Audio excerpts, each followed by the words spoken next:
बिस्मिल्लाहिर्रहमानिर्रहीम अस्सलामु अलैकुम रहमतुल्लाह। Chief justice of Pakistan justice Qazi Faez Isa की जानिब से कादियानियों से मुतल्लिक एक इंतहाई अहम तरीन और हसास तरीन फ़ैसला दिया गया है, जिसकी वजह से पूरे पाकिस्तान के अंदर मजहबी जमातों की जानिब से, सियासी जमातों की जानिब से, मजहबी तबक़ात की जानिब से, सियासी जमातों की जानिब से और सबसे बढ़कर 25 करोड़ अवाम और मुसलमानों की जानिब से इस फ़ैसले के ऊपर सख्त तरीन तनकीद की जा रही है कि ये चीफ जस्टिस ऑफ पाकिस्तान ने पूरे मुल्क के अंदर ये फ़ैसला सुना के तो आग लगा दी है।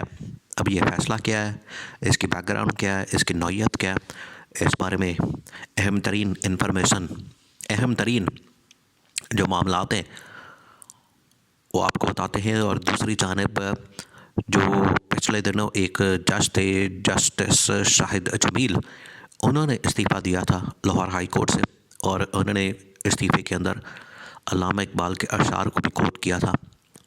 उन्होंने आके आज एक तकरीर की है और उस तकरीर के अंदर उन्होंने जो पाकिस्तान की इस्टेब्लिशमेंट की जानिब से प्रेशर डाला जाता है उसके ऊपर कुछ इंकशाफात किए हैं।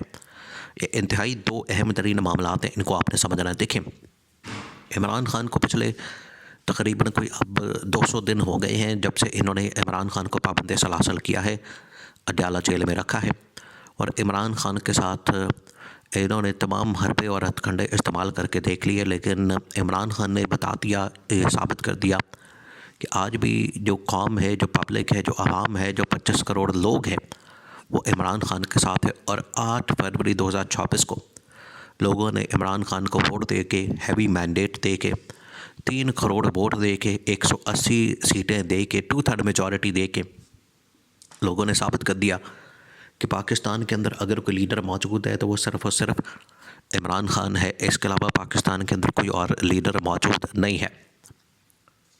अब दूसरी जानब जो पीपल्स पार्टी और नून लीग आपस के अंदर एक इक़्तिदार का फार्मूला तय करके बैठे हैं, वो फार्मूला ज़्यादातर तो इनके मफादात के मुताबिक है और अपने ओहदों की बंदरबांट और एक दूसरे के साथ मामला तय करके ओहदे, वजारतें, सदारतें, मिनिस्ट्रियाँ, मशीर, वज़ीर वो लगाने का एक फार्मूला है। इसके अलावा उस फार्मूले के अंदर आपको कुछ भी नज़र नहीं आता। तो ये जो फार्मूला पीपल्स पार्टी और नून लीग के दरमियान तय किया गया है, इसके अंदर सिर्फ़ और सिर्फ इनके अपने मफादात छुपे हैं। इन्होंने सिर्फ अपने मफादात को सामने रखा है और आवाम जो इस वक्त महंगाई, बेरोज़गारी, गुरबत, अफलास, अमन अमान के सूरत हाल का सामना कर रही है, वो आवाम बेचारी वैसी की वैसे ही देख रही है कि एक तो हमारा मैंडेट चोरी कर लिया गया, दूसरा हमने जो बहरानों का हल करार जिस शख्स को दिया था इमरान खान, वो अडयाला जेल में है और उसको बाहर नहीं निकाला गया। देखें, ये जो PDM पार्ट 2 बनाया गया है, इसके लिए जो पहला फ़ेज़ आना है जो कि पाकिस्तानी कौम के लिए इंतहाई ख़तरनाक है, इंतहाई खौफनाक है, वो ये कि तकरीबन को मार्च अप्रैल तक जो पहली किस्त है जो IMF के कर्ज़े की पाकिस्तान ने देनी है, वो तकरीबन कोई 24 अरब डॉलर बनती है और पाकिस्तान के ख़जाने में इस वक्त जो रिज़र्व मौजूद है वो 8 अरब डॉलर है। तो आप इसे अंदाज़ा कर सकते हैं कि कम से कम 16 अरब डॉलर का खसारा पाकिस्तान के ख़जाने में मौजूद है। अब 16 अरब डॉलर कहाँ से आने हैं? एक तो ये कि नए कर्ज़े लेने पड़ेंगे IMF से, जो पिछले कर्ज़े हैं उनकी सिर्फ अभी किस्त उतारनी है, ये किस्त के पैसे हैं। जब भी आप चीज़ों को इस तरह से उधार लेते हैं और उधार के ऊपर जब इंटरेस्ट आता है तो आप अभी इंटरेस्ट उतार रहे हैं, जो असल उधार है, असल जो रकम है वो अपनी जगह पर कायम है, तो आपने इंटरेस्ट उतारना है, उसके 24 अरब डॉलर आपने देने हैं और पाकिस्तान के पास कितने हैं? सिर्फ 8 अरब डॉलर। अब जो 16 अरब है वो इस तरह से पूरे करने हैं कि बाकी कुछ इदारों से, बैंकों से, IMF से, वर्ल्ड बैंक से, ममालिक से पकड़ने हैं, चीन से, सऊदी अरब से, UAE से, और बाकी जो है वो आवाम से निकालने हैं। अब जब आवाम से निकलेंगे तो आवाम की चीखें निकलेंगी, आवाम के ऊपर इन्होंने बोझ डालना है, महंगाई का, गैस के बिलों का, बिजली के बिलों का, पानी के बिलों का, और मुल्क के अंदर जो कीमतें हैं वो आसमान पे चली जानी है, जिसकी वजह से तबाही और बर्बादी फिरनी है। डॉलर की कीमत भी आसमान पर जाने वाली है, क्योंकि इस डॉलर की कीमत के साथ पाकिस्तान को अब मज़ीद नहीं चलाया जा सकता।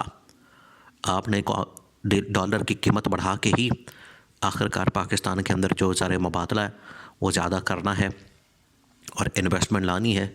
अदरवाइज़ पाकिस्तान के अंदर जो इम्पोर्ट एक्सपोर्ट का जो गैप है और ये जो इतना बड़ा आपने जो किस्त देनी और आपके पास सिर्फ 8 अरब डॉलर है, ये इंतहाई ख़तरनाक और ख़ौफनाक सूरत हाल है। और PDM पार्ट 2 इसके लिए तैयार बैठी है। PDM पार्ट 2 के पास जो है उसने अब टोके और कुल्हाड़े निकाल लिए हैं और ये टोके और कुल्हाड़े जो है अवाम के ऊपर चलाने हैं और अवाम की गर्दनें उड़ानी है और अवाम ने ख़ुदकुशियाँ करने पर मजबूर हो जाना है। ये आगे बड़े ख़तरनाक हालात आ रहे हैं। तो उसके लिए तो PDM पार्ट 2 ही इस तरह के काम कर सकती है जिनको अवाम के मफाद की फ़िक्र नहीं। इमरान खान होता तो वो इस तरह के फ़ैसले करने से साफ इनकार कर देता।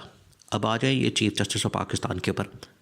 Chief justice of Pakistan justice Qazi Faez Isa ने चंद रोज़ पहले कादियानियों से मुतल्लिक़ एक हैरानकुन तौर पर फ़ैसला दिया जिसको पूरे पाकिस्तान के अंदर बड़ी अजीब व गरीब निगाह से देखा गया कि कादियानियों को अपना मज़हब प्रमोट करने की, कादियानियों को तबलीग करने की, अपनी किताबें अशात करने की, उनको पब्लिश करने की और अपनी किताबों को चलाने की इजाज़त दे दी गई। और इजाज़त किस आड़ में दी? इजहार राय की आड़ में, कि इजहार राय की आज़ादी है। उस आड़ में कादियानियों को अपना मज़हब को प्रमोट करने की, उसकी तबलीग करने की एक इस्लामी जमहूरिया पाकिस्तान के अंदर इजाज़त दे दी, जिसकी वजह से सियासी जमातों ने, मजहबी जमातों ने, जिनके अंदर मौलाना फजलुर रहमान और तमाम मकातब फ़िक्र के लोगों ने इसके ऊपर तनकीद की। तो फिर चीफ़ जस्टिस ऑफ पाकिस्तान और सुप्रीम कोर्ट ऑफ पाकिस्तान को इस मामले के ऊपर वजाहत देना पड़ी। अदरवाइज़ पाकिस्तान के अंदर ये आग के शोले भड़क उठते हैं। पाकिस्तान की जो पहली सूरत हाल इतनी खौफनाक है। इमरान खान इन तमाम मामलात के बारे में पहले से ही आगाह कर चुका था और इमरान खान ने तमाम चीज़ों के बारे में प्रेडिक्शन कर दी थी, क्योंकि इमरान खान विजन रखता है। लेकिन बाकी जितने लोग हैं वो इतने दूर अंदेश नहीं हैं। उनको सिर्फ अपनी जायदादों की, अपनी प्रॉपर्टीज़ की, बैंक बैलेंस की और अपने कारोबार और फैक्ट्रियों की फ़िक्र होती है।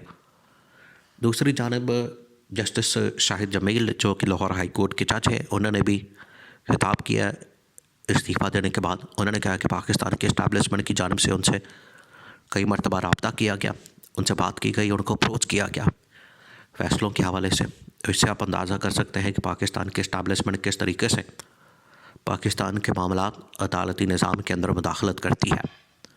ये उन्होंने बहुत बड़े इंकशाफात किए और इमरान खान यही बात करता है कि जो इस्टेब्लिशमेंट है वो अपना काम करे, हमें अपना काम करने दें, जिसकी वजह से मसाइल पैदा नहीं होंगे और ये जो एक दूसरे के ऊपर जो उंगलियां उठाई जाती हैं ये बंद हो जाएंगी और पाकिस्तान एक स्टेबिलिटी की तरफ और पाकिस्तान एक इस्तेहकाम की तरफ गामज़न हो जाएगा।